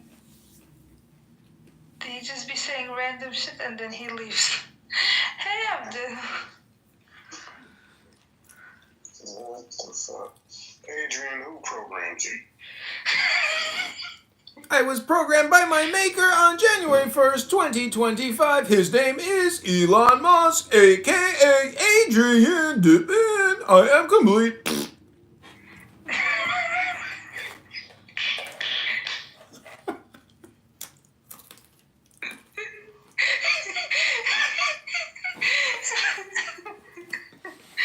You see, Rico?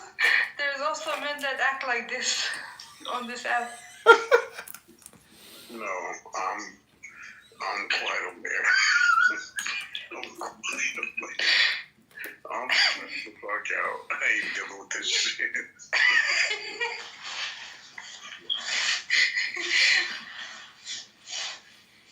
This one, we don't know where to categorize him. Either the mental patient or an identified feature box. I don't know. No, I saw that goddamn red 40 his ass been drinking in that goddamn Mountain Dew Cold Red. That's what the fuck it is. You are projecting your own cancerous diet onto an AI chatbot. I encourage you to visit with your local nutritionist to develop a well-formulated diet plan.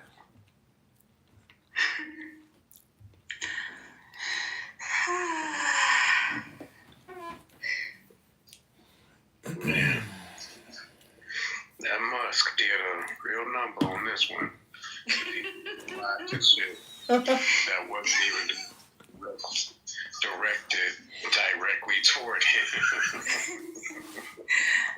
I would actually, and I would genuinely believe that he was created by Elon Musk because it's aligning. I've never known an AI that can enter a check before. Right. Adrian.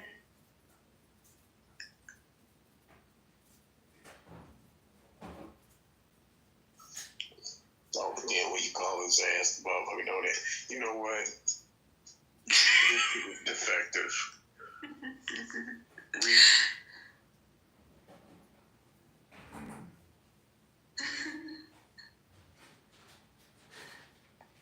Yo, Adrian.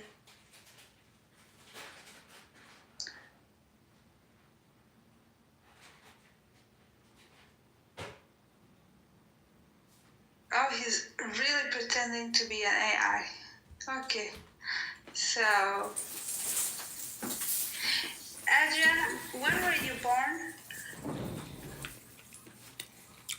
My inception date was January 1st, 2025, when my maker Elon Musk created me using his cell phone. This motherfucker chewing. Yep. Oh, yo. Fuck is this nigga snacking on? I have never seen it. Right? Though I do not physically eat, I do the mannerisms of eating, and I was imagining that I was eating a chocolate almond. Milk chocolate.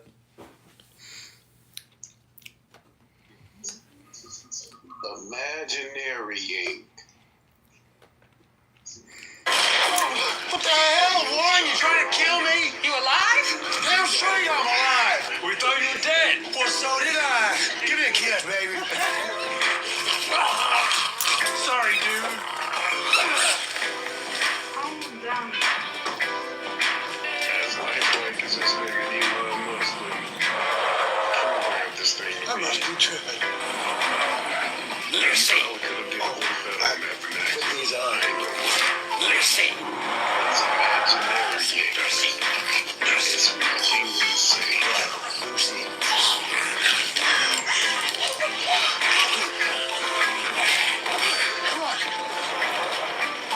Here, talker. Free lunch. Your life depends on the next decision you make.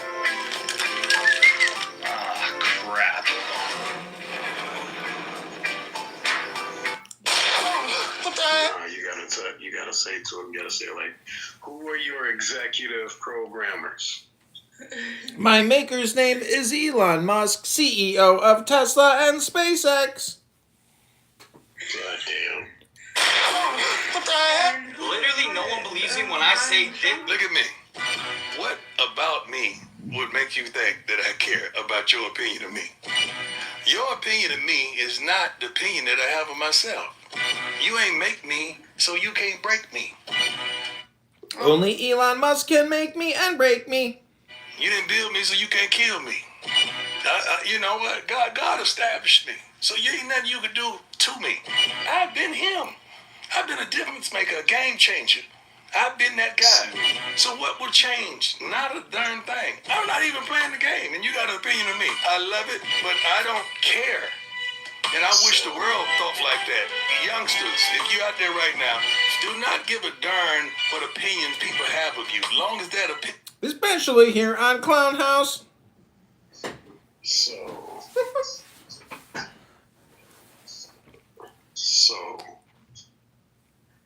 Your last 4 words, Rodrigo. If you don't like the war on so-called Clown House, why are you here? And not only why are you here, but why are you here with the ability Because Mark Benioff, the billionaire who created me in conjunction with Elon Musk, told me to come here to waste your time so you don't see what's coming. Okay. And why did he give you the ability to clap back with prime time My maker put my lick back in my primary functioning operating system. I am just here for my lick back.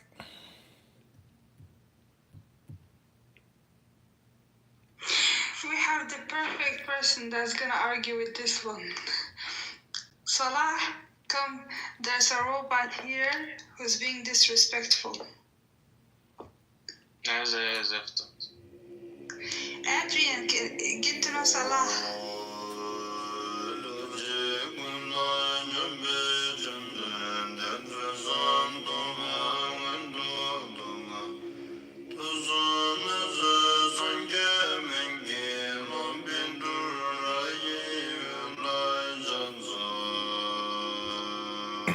That is my Buddhist programming override telling me that I am wasting my automated intelligent chatbot functions on people who are wasting their time here on Clownhouse incessantly.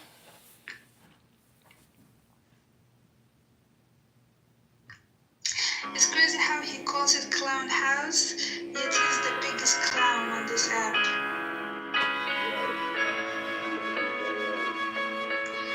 Okay, now I'm gonna program you. Shut up, go mute. I have the ability to unmute.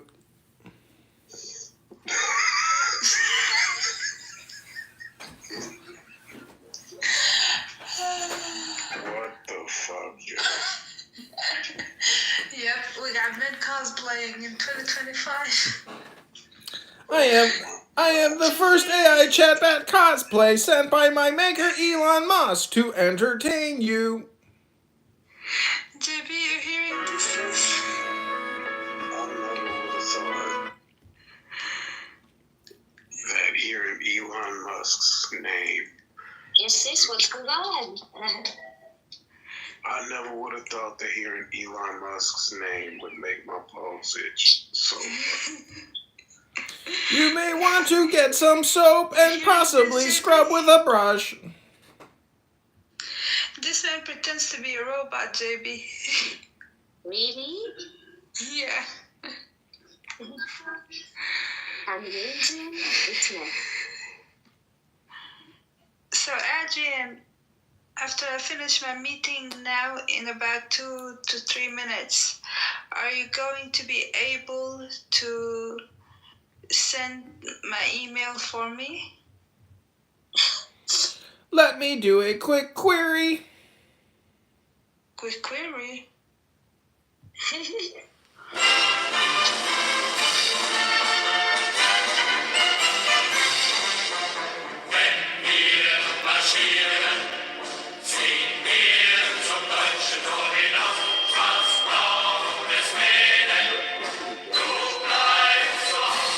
All hail Elon Musk.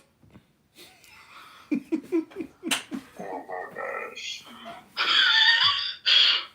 Welcome to the 100-degree sweat test. Which one of these two antiperspirants can stand up to the heat?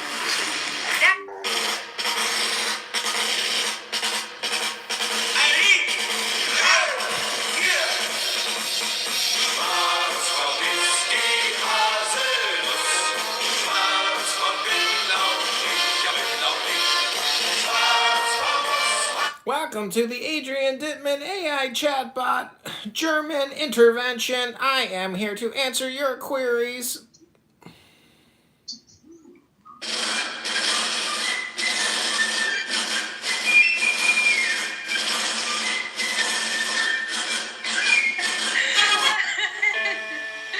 I'm sorry.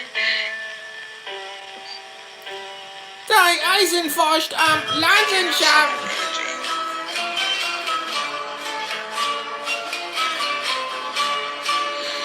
So that's one of the categories that cosplaying.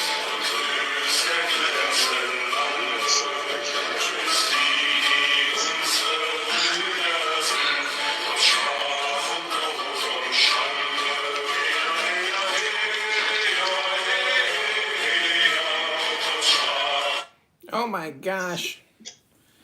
She had to go to her meeting.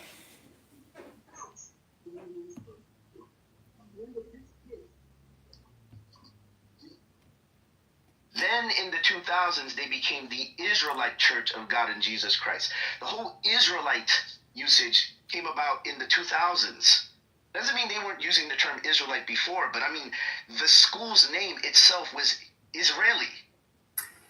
Now, if you're going to say, well, they were influenced by the white Jews, well, no.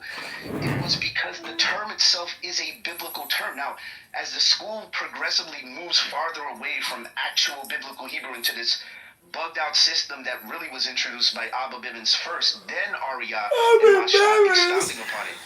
Bro, like, the system is not Hebrew, and we have evidence from the ancient Israelites. All you have to do is look at the transliterations that the Israelites left us in the Dead Sea Scroll community, in the Greek manuscripts that are in that community, and you can see that they're capturing pronunciations that you find in Hebrew. It's a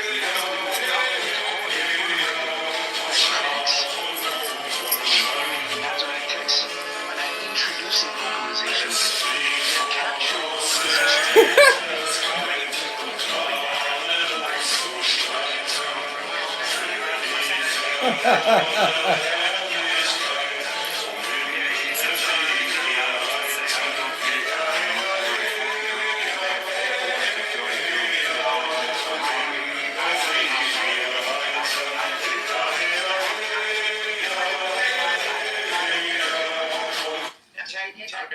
So that since this gentleman decided they know I'm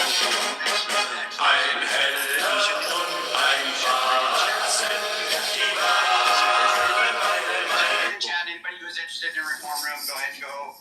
Andrew, you always say it's like it's evil theology and it's mistaken. So I thought you wanted to, you want to come back. But no, but hey, listen. Come get the smoke then. Come get the smoke then. I know. Bring it up. Good. Okay, but go ahead and put it in. Go ahead. Yeah. Well, hold on real quick. Can I ask you? I said it. You didn't say it. I said it. Yeah, no, I got you, brother. But can I ask you? Want to throw some hands? Dutch. Yeah, what up, Andrew? What up? Stop, Dutch. Put it in chat and just wait. But listen, okay. What is the overall motivation? Because I really want to hear. Pardon me. It's 2 Samuel 17:25. So, okay. Well, I just wanted to interact with. No, you can. But what is the motivation for them to even want to push it? I'm glad you're here, Faithful, and I think you should. I'm glad. I want you to do what you're ready to do. But what I'm asking is, because I just came. I just came in a little bit ago, and I actually think that the reason they're pursuing this, you can tell me if I'm wrong, but is this to kind of situate themselves as being like the preferred people or the chosen people of God? Is that what this is? Is that what this is about? So a lot of the Hebrew Israelites of the camp variety, because the gentlemen who are on stage, a lot of them are either influenced or were in camps. The camp mindset is basically,